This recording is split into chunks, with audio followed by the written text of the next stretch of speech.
મારે આદરણીય મોદી સાહેબને આભાર માનવો છે કે આઝાદીના સમયના એક પછી એક બધા જ સપનાઓ 2014 થી આ દેશના પ્રત્યેક નાગરિકોને લાભ તરીકે મળી રહ્યા છે.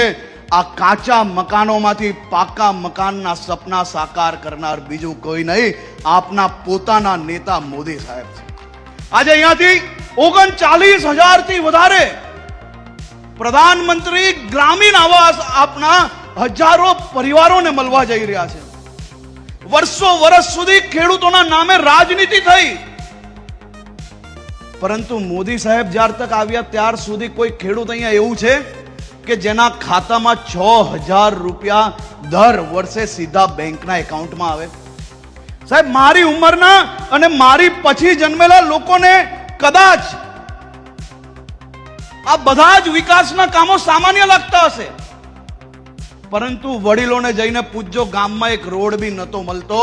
આ તો મોદી સાહેબ આવ્યા તો બોર્ડર સુધી ગામોમાં લાઈટ, પાણી, પાકા મકાનો ને ઘર મળ્યા છે.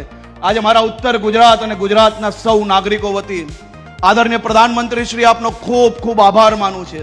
અમે સૌ આપ સાહેબના સંકલ્પને આગળ વધારવા માટે એક થઈને ટીમ ગુજરાત તરીકે આ ગુજરાતના સૌ નાગરિકો અથાક મહેનત કરીને આપના સંકલ્પને સાકાર કરવા માટે આગળ વધી રહ્યા છે. ફરી એકવાર આદરણીય પ્રધાનમંત્રી શ્રી આપનું વાવ થરાદ જિલ્લામાં હું ખૂબ ખૂબ સ્વાગત કરું છું.